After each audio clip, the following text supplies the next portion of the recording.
South India shopping mall, the wedding మంత్ర, సరికొత్త wedding collection, south India shopping mall.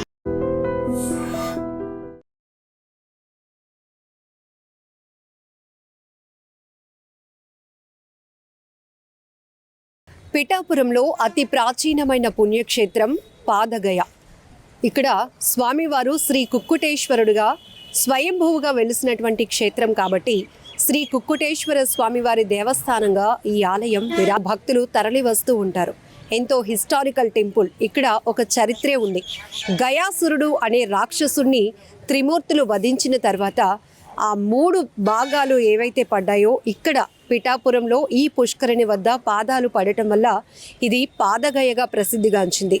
ఇక బీహార్లో సిరోగయ, ఒరిస్సాలో నాభిగయగా మొత్తం 3 క్షేత్రాలు కూడా ఎంతో ఆధ్యాత్మికంగా ప్రాచీన పుణ్యక్షేత్రాలుగా విరాజిల్లుతున్నాయి. ఇక్కడ పిఠాపురంలో ఉన్నటువంటి ఈ పాదగయ గురించి ఇక్కడ స్వామివారు స్వయంభూగా శ్రీ కుక్కుటేశ్వర స్వామివారిగా భక్తుల పూజలు అందుకుంటున్నారు. మరిన్ని విశేషాలు అడిగి తెలుసుకుందాం. పాదగయ పిఠాపురంలో అతి ప్రాచీనమైన దేవాలయంగా ప్రసిద్ధిగాంచిన శ్రీ కుక్కుటేశ్వర స్వామివారి దేవస్థానానికి మనం వచ్చాం. ఇక్కడ ఎంతో విశిష్టమైన చరిత్ర ఉంది. గయాసురుడు అనే రాక్షసుని త్రిమూర్తులు సంహరించిన సందర్భంగా ఆ గయాసురుడి యొక్క పాదాలు ఇక్కడ పడడం వల్ల ఇది పాదగయగా ప్రసిద్ధిగాంచింది. ఇంకా అతి ప్రాచీనమైనటువంటి దేవాలయంగా ఎంతోమంది భక్తులు ఇక్కడికి వచ్చి ఒక ముక్తి మార్గంగా భావిస్తూ ఉంటారు. ఇక్కడ స్వామివారిని దర్శనం చేసుకుంటే కోరిన కోరికలు నెరవేరుతాయి అనేది ప్రసిద్ధిగాంచినటువంటి విధానం. సో ఇక్కడ ఉన్నటువంటి ఆలయ చరిత్ర విశేషాల గురించి అడిగి తెలుసుకుందాం. నమస్తే అండి. పాదగయ, ఎందుకంటే పాదగయ అనేటప్పటికి ఎందుకు ఆ పేరు వచ్చింది? శ్రీ గురుభ్యో నమః. వాగర్ధావివ సంపృక్తౌ వాగర్ధః ప్రతిపత్తయే జగతః పితరౌ వందే పార్వతీ పరమేశ్వరౌ. శ్రీ రాజరాజేశ్వరీ సమేత ఉమా కుక్కుటేశ్వర స్వామినే నమః.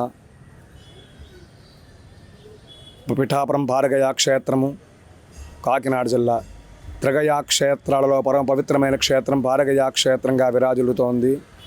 గయాసురుడనే ఒక రాక్షసుడు అనేక యజ్ఞయాగాల కర్తువులన్నీ కూడా ఆచరించి తన శరీరం పవిత్రంగా ఉండేలా వరం పొందడం జరిగింది.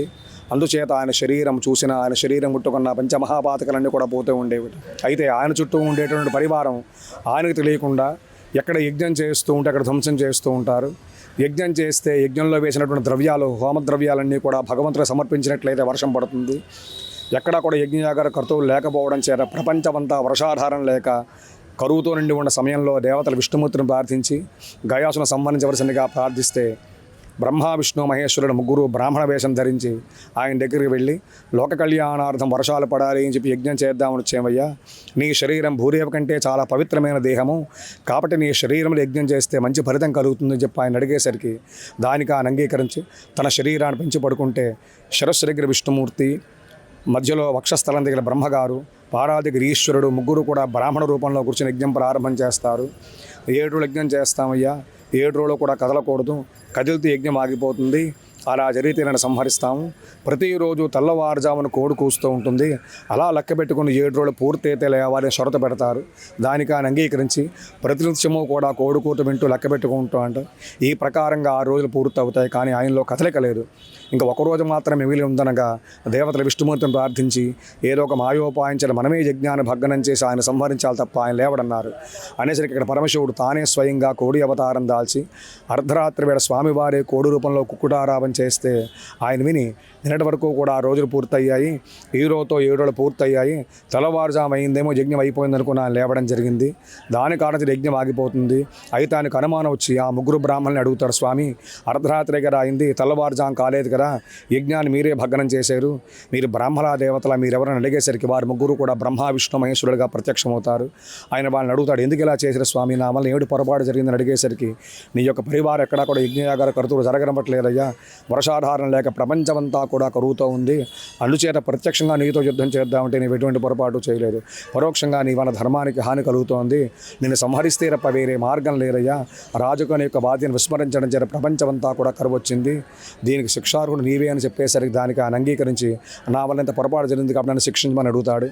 అప్పుడు దేవతలు నీవు ధన్యజీవయ్యా, నీకేం వరం కావాలో కోరుకోమనగానే ఆయన చెప్తాడంటే నా శరీరం 3 భాగాలు చేయండి, అవి పడిన ప్రదేశాలు 3, నా పేరు గయాసురుడు కాబట్టి గయాక్షేత్రం క్షేత్రాలు అవ్వాలి. అక్కడ బ్రహ్మ విష్ణు మహేశ్వరులు మీరు ముగ్గురు ఉండాలి. ఆ 3 గేలులో చనిపోయిన పెద్దలకు ఎవరికైనా పిండ ప్రదానాలు శ్రాద్ధకర్మలు ఆచరిస్తే వారి పితృదేవత నా ద్వారా మోక్షాన్ని పొందాలించి పడిగేసరికి విష్ణుమూర్తి ఆ వరం అనుగ్రహించి ఆ శరీరాన్ని సుదర్శన చక్రం చేతి 3 భాగాలుగా చేస్తే శిరస్సు, వక్షస్థలం, పాదాలు. శిరస్సు పడిన ప్రదేశం బీహార్ గయా క్షేత్రము, అక్కడ విష్ణుభారం ఉంటుంది. వక్షస్థల భాగం ఒరిస్సా రాష్ట్రం జాజిపూర్ నాభిగయా క్షేత్రము, అక్కడ బ్రహ్మగారు వేదికగా ఉంటారు. గయాసుడికి పారంపడిన ప్రదేశం ఈ క్షేత్రం పారగయా క్షేత్రంగా విరాజిల్లుతోంది. ఇక్కడ శ్రీ స్వామివారి ఈశ్వరుడు అర్ధరాత్రులు కుక్కుడారావం చేసి కోడు రూపంలో, లింగ రూపంలో లోపల స్వయంభూగా వెలిసి ఉన్నారు. కోడును కుక్కుడము అంటారు, అందుచేత స్వామివారిని కుక్కుటేశ్వర స్వామి అని చెప్పి పిలుస్తూ ఉంటారు. అయితే ఈ 3 క్షేత్రాలు ఎవరైతే పితృదేవతలు పిండ ప్రదానం చేస్తారో వారి పితృదేవతల మోక్షాన్ని పొందాలని చెప్పి ఆయన వరం కోరడం చేత ఇక్కడికి ఇతర రాష్ట్రాల నుంచి చాలామంది వచ్చి పితృదేవతల ప్రీతిగా ఇక్కడ పిండ ప్రదాన కార్యక్రమాన్ని కూడా చేస్తూ ఉంటారు. అదేవిధంగా స్వామివారికి అభిషేకాలు చేస్తూ ఉంటారు. ఇక్కడ శ్రీ స్వామివారి నైరుతి భాగంలో దత్తాత్రేయ స్వామి స్వయంభూగా వెలిసి ఉన్నారు. పిఠాపురంలో 13వ శతాబ్దంలో సుమతీదేవి రాధశర్మ అనే బ్రాహ్మణ దంపతులు ఉండేవారు. వారికి 2 సంతానము. ఆ ఇద్దరూ కూడా అంగవైకల్యంతో ఉండడం చేత చక్కనైన సంతానం కలగాలి అని చెప్పి రోజు కూడా దత్తాత్రేయ స్వామిని సేవిస్తూ ఉంటే కొంతకాలం అయిన తర్వాత ఆ స్వామివారికి అనుగ్రహం కలిగి సన్యాసి వేషం ధరించి భిక్ష స్వీకరించేసరికి వారింటికి వెళ్ళి భిక్ష స్వీకరించి తల్లిని అడుగుతారు, సుమతీది ఏం కావాలమ్మా నీకు అని అడిగేసరికి ఆమె ఏం కోరిందంటే, స్వామి 2 పిల్లలు కూడా అంగవైకల్యంతో ఉన్నారయ్యా, అమ్మాని పిలిచావు కాబట్టి నీవే నాకు సంతానంగా కావాలి అని కోరిందటండి. అప్పుడు ఆవిడ కోరిక ప్రకారము దత్తాత్రేయ స్వామి వారి శ్రీపాదవల్లభుడుగా పిఠాపురంలో వారికి ఇక్కడ జన్మించారు. వారికి దర్శనమిచ్చి లోపల స్వామివారి స్వయంభూగా వెలిసినట్టుగా చరిత్రలో ఉంది. ఎక్కడైనా సరే స్వామివారి పాదుకలు ఉన్నాయి తప్ప దత్తాత్రేయ స్వామి స్వయంభూగా వెలిసిన ప్రదేశం పారగయా క్షేత్రంలో స్వామివారి నైరుతి దిగ్భాగంలో మాత్రమే వెలిసినట్లుగా చరిత్రలో ఉంది. అదేవిధంగా స్వామివారి ఉత్తర దిగ్భాగంలో అష్టాదశ శక్తిపీఠాల్లో పరోశక్తిపీఠము అమ్మవారి పురుహూతిగాదేవి. దక్షిణయజ్ఞం జరిగిన తర్వాత సతీదేవి శరీరాన్ని విష్ణుమూర్తి సుదర్శన చక్రముల చేత 12 భాగాలుగా ఖండింపగా అమ్మవారిది ఇక్కడ పీఠ భాగం పడిన ప్రదేశము. అందుచేత ఈ క్షేత్రానికి పీఠికాపుర క్షేత్రంగా విరాజిల్లుతోంది.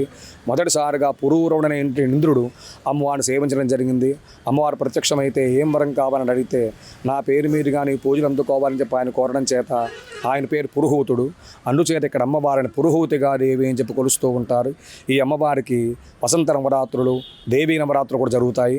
అదేవిధంగా స్వామివారి దేవేరి రాజరాజేశ్వరి అమ్మవారు, ఈ అమ్మవారిని శంకరాచార్య స్వామివారే స్వయంగా ప్రతిష్ఠ చేసినట్లుగా చరిత్రలో ఉంది. ఈ అమ్మవారికి రాజరాజేశ్వరి అమ్మవారికి దేవీ నవరాత్రులు జరుగుతాయి. అదేవిధంగా దత్తాత్రేయ స్వామివారి దత్త పూర్ణిమ మార్గశిర పూర్ణిమ నాడు స్వామివారికి 7 రోజుల ముందుగా దత్త సప్తాహ దీక్షగా చేస్తారు. ఉదయం స్వామివారికి అభిషేకములు, అదేవిధంగా స్వామివారి పత్రిపూజలు, హోమాలు ఇత్యాది కార్యక్రమాలు కూడా జరుగుతాయి. అదేవిధంగా శ్రీ కుక్కుటేశ్వర స్వామివారి వార్షిక కళ్యాణ మహోత్సవంలో మాఘమాసంలో బహుళ ఏకాదశి నుంచి పాల్గొన శుద్ధ పాడ్యం వరకు కూడా జరుగుతాయి. లక్షలాది ప్రజలతో కూడా వచ్చి ఇక్కడ స్నానం ఆచరించి స్వామివారి దర్శనం చేసుకుంటారు.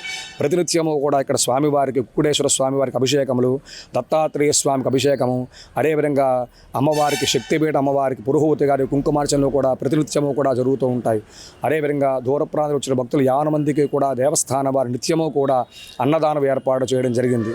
కాబట్టి భక్తులు 50 మంది యొక్క విషయాన్ని గమనించి భక్తులు 50 మంది కూడా వచ్చి స్వామివారిని ధరించి కృపక పాత్రలు కావాల్సిందిగా కోరుచున్నాం. పారగయా క్షేత్రం, పిఠాపురం, కాకినాడ జిల్లా. స్వామి, ఎన్నేళ్ల క్రితం ఈ ఆలయం అనేది వెలుగులోనికి వచ్చింది? ఇప్పుడు అంటే భక్తుల సౌకర్యార్థం అన్ని డెవలప్మెంట్ చేయడం కనపడుతుంది. ఒకప్పుడు ఎట్లా ఉంది? ఈ స్వామివారి స్వయంభూమూర్తిగా 1000 సంవత్సరాల నుంచి కూడా స్వామివారి ఇక్కడ వెలిసి ఉన్నట్లుగా చరిత్రలో ఉంది. అయితే పిఠాపురం మహారాజా వారి యొక్క స్వామివారికి కొన్ని ఎకరాలు రాసి ఇవ్వడం జరిగింది.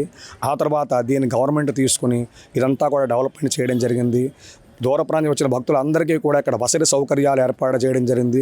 అదేవిధంగా జలప్రసారము, నిత్యము కూడా అన్నదానము, వారి యొక్క గోత్రనామంతో నిత్యము కూడా అభిషేకాలు కానీ పూజలు కానీ పితృదేవతల ప్రీతిగా అనేక రకాల కార్యక్రమాన్ని కూడా దేవస్థానం ద్వారా పరోక్ష సేవను కూడా ఇక్కడ ఏర్పాటు చేయడం జరిగింది. కాబట్టి భక్తులు 50 మంది కూడా ఈ విషయాన్ని గమనించవలసిందిగా కోరుతున్నాను. మొదటి నుంచి కూడా ఈ పుష్కరిణి ఇక్కడ ఏర్పాటైంది. పుష్కరిణి స్నానం యొక్క ప్రత్యేకత ఈ యొక్క పుష్కరిణి గయా క్షేత్రం అంటారండి. ఈ యొక్క పుష్కరంలో స్నానం ఆచరించినట్లయితే సమస్తమైన పుణ్యదుల్లో స్నానం చేసిన ఫలితం కలుగుతుంది. కాబట్టి చాలామంది ఇతర రాష్ట్రాల నుంచి, చుట్టుపక్కల గ్రామాల నుంచి కూడా వచ్చి ప్రతిరోజు కూడా స్నానం ఆచరించి స్వామివారి దర్శనం చేసుకోవడం జరుగుతుందండి.